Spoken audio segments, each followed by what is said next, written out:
Hey everyone, Tony D and Little Joan here with a screenwriter's take on the first episode of Batwoman. Oh man, it was brutal. It was absolutely brutal. God, where do I begin? I can tell you this much. All the cringe was in the trailers. That's where 90% of the cringe is. There's no extra cringe in the actual show. You know, the whole like, well, I'm a woman, so I'm going to do this better kind of stuff. That they cherry picked every single line of that to put in the trailers.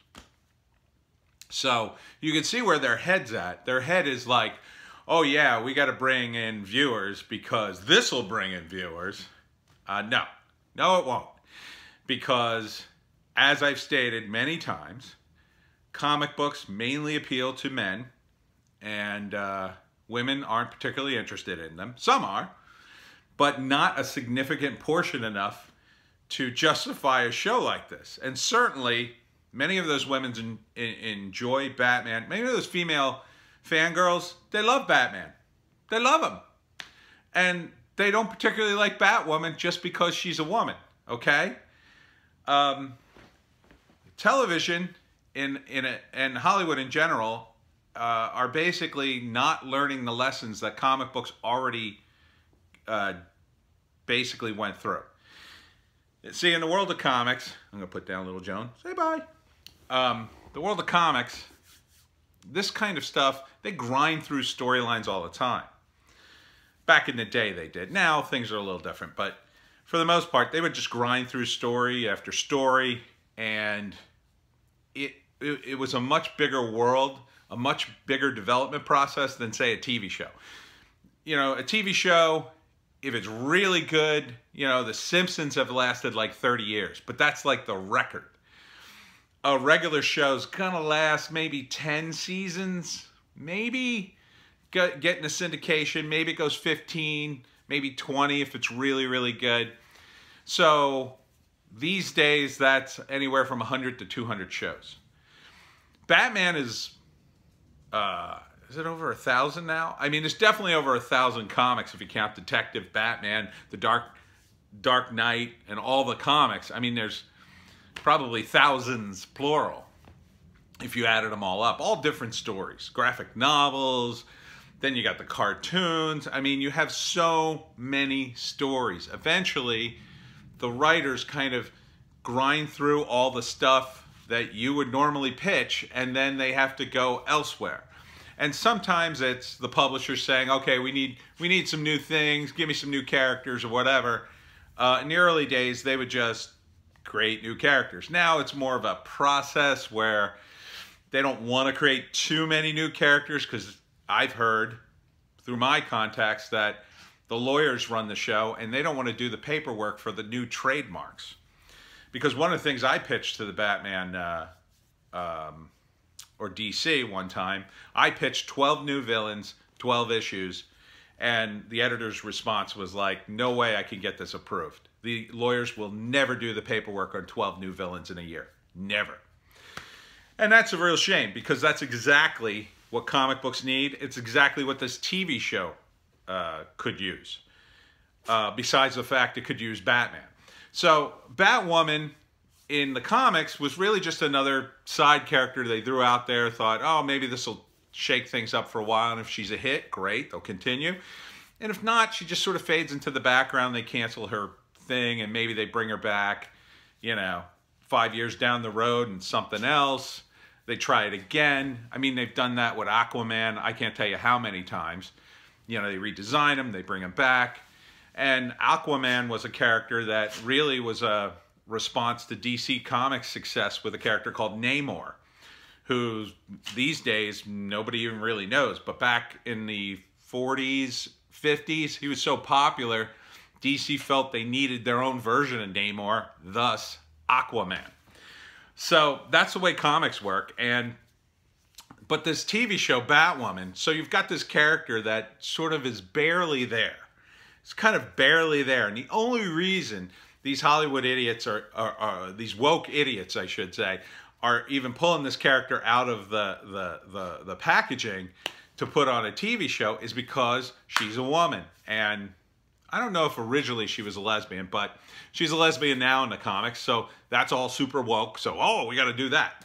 So they put this character in, and it's not just that this is a woke TV show. In my view, it's one of the most poorly made TV shows ever. It's poorly written. The acting is subpar. I said I was shocked at how subpar the acting was, because your lead, she's pretty good in like John Wick and a few of the movies she's been in. She's definitely a pretty good stage fighter, but you know, she cannot carry a TV show. She kind of is the best actor in the show, and maybe with the exception of Red Alice. Red Alice isn't too bad.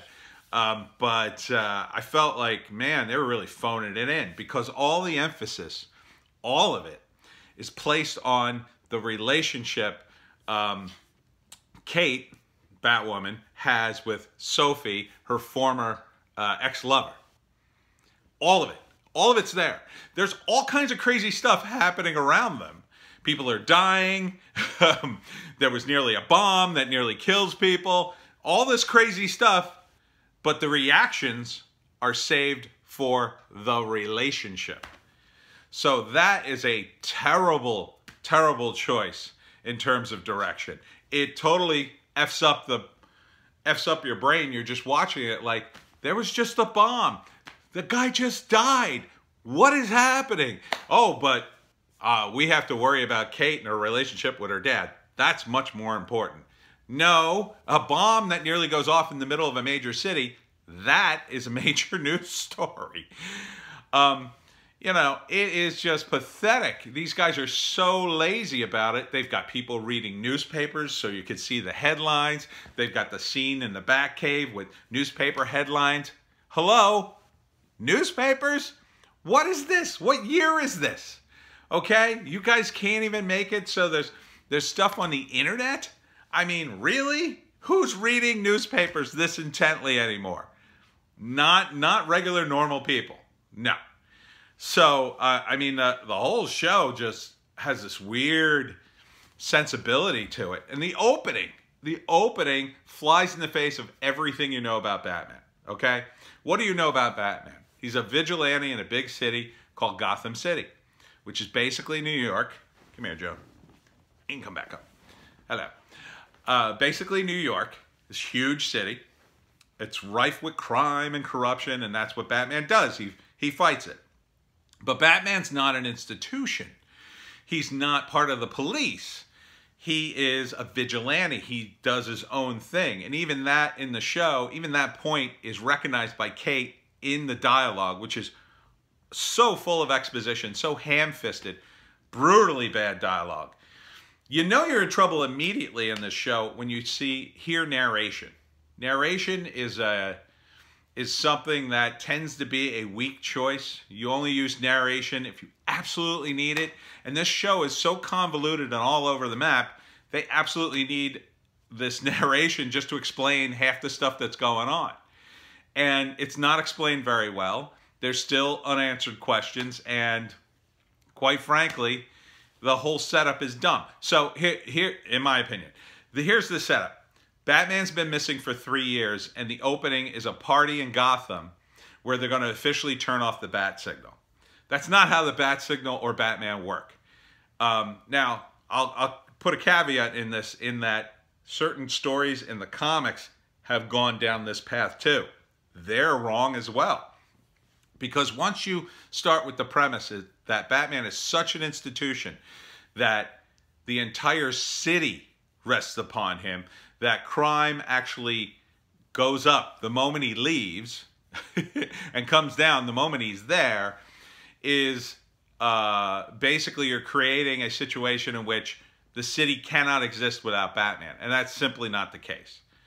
Okay, that's not an established thing in the DC universe or in reality. You can't have one guy defend a city. It's just impossible. The physics of it are impossible. Batman cannot fight enough crime by himself or even with a small team, that it would significantly reduce crime. What he does is he goes after the big guys. He goes after the big, corrupt mafia guys and the costume villains who cause a great deal of death, destruction, and mayhem. That's his purpose. So they've got this ceremony where they're going to turn off the bat signal. Okay? That already flies in the face, and like I said, so then Red Alice shows up to stop it and to make a big pronouncement like, well, you can't protect this city. That's not what super villains generally do. They don't just show up and posture. They generally have some kind of plan. Whether it is to get money, whether it is to kill somebody, something. And of course, big spoiler alert.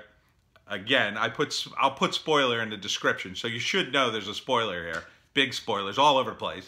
You know, when it's revealed that guess who this is, guess who Red Alice really is, and that it's also true in the comics. You know, it's not really all that important revelation. It's not that big. These characters just don't come off that important. You know, and the fact that, you know, oh, I'm really close to my cousin Bruce Wayne, says Kate, but she didn't know he was Batman. She doesn't discover it until the show. So how close could she have really been? You know, there's just too much going on and yet not enough going on, if you know what I mean. There's just a lot of stuff happening and none of it's really coming together in a way that makes sense.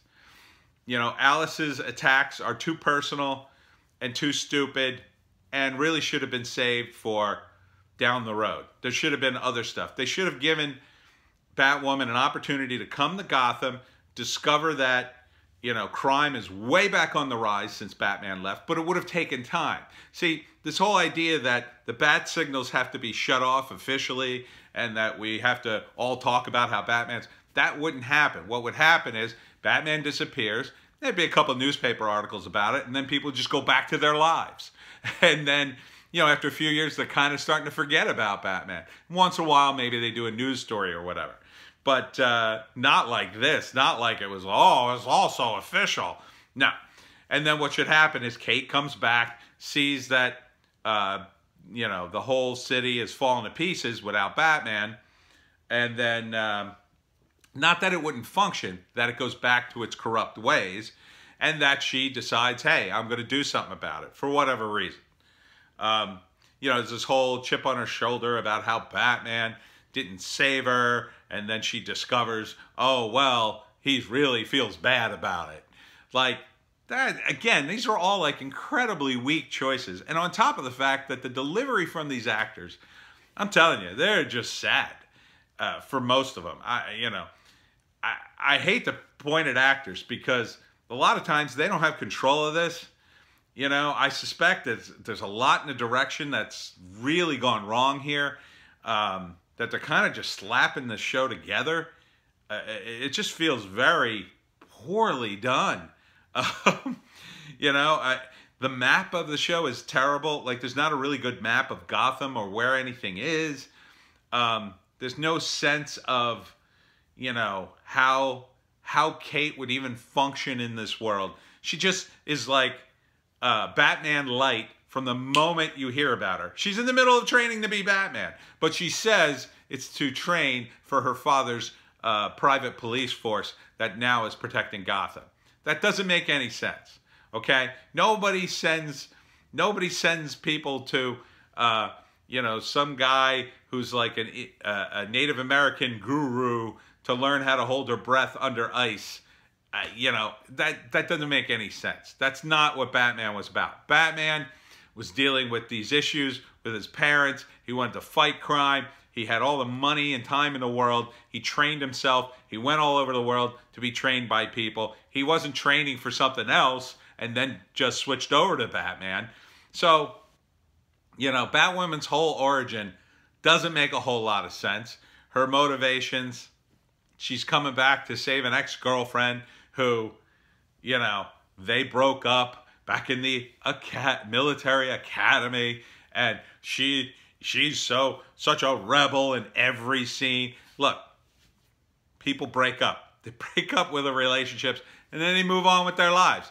This is clearly like a soap opera thing where, oh, they're still in love and maybe they're going to get back together, even though her ex-girlfriend now is married to a guy, which kind of flies in the face of the whole lesbian angle. I would think, you know, why not have her married to a woman? Why not go full woke here? No, I think it's another opportunity for people on the show to go, we're going to show that, you know, straight marriage, that's not so great. We're going to we're going to show the real marriage here. I mean, you could just see all the woke opportunities that are being set up. But meanwhile, like, Red Alice is not a great character, in my view. She doesn't come across as being particularly effective or menacing. She's just running around killing people. And nobody seems to be all that concerned that a bunch of people died. They're all concerned about the relationship between Kate, Sophie, and her father. Like, that's the focus of the show. People die, there was a big bomb, Batman comes back, blah, blah, blah. Oh, but we got to deal with these relationships. I mean, who wrote this show? It feels like a 14-year-old angry girl wrote this show. I mean, that's what it feels like. It sounds pretty sexist, but what I mean by that is she's got a chip on her shoulder a mile wide about men and needs to get out a ham-fisted message about being gay and a woman. And it's just terrible. Anybody could do, look, I'm not a gay woman. I could do a better story than this. This is just completely, it's like being hit over the head with Harley Quinn's hammer. That's how bad it is. I cannot emphasize how awful this show is. I don't think you should watch it. I really don't. This show should just go away. It should just go away and be... I can't watch it. Don't ask me to watch another episode. I'm done. I'm not going to watch another episode of this because it was tough to watch. I mean, it's just, you know, for a Batman fan to watch this, this is like torture. And I think that's kind of the mental behind it. It's like, we're going to tear apart Batman and show you that Batwoman's better. You're never going to convince me of that. Look, if you wanted to do a good Batwoman show, you could have done it. You could have done it. She could have come back, slowly built herself up, you know, got into the Batcave, however you want to do it, but not like this. I mean, you could have made it work.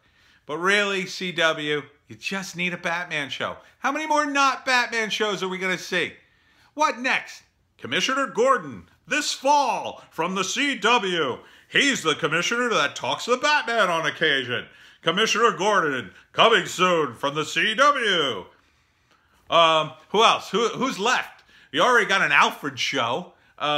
What about, let's see, you already did a show, you did Gotham, which is basically all about the villains. So you got the villains, you got Alfred, you got Commissioner Gordon. How about the Irish cop from the old Batman live action TV series? You could throw him out.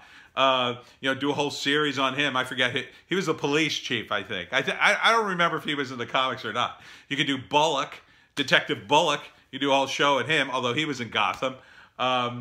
You know, I mean, there's all these other side characters. How many more side characters are you going to do before you just give us a damn Batman show? Give us a Batman show. No more not Batman shows. I'm not watching anymore. I don't care how cringy they are. I don't care how many hits I'm going to get. I'm not watching any more not Batman stuff. I want Batman or I'm done. WCW, Warner Brothers, whatever you are. I'm done until Batman gets his own show.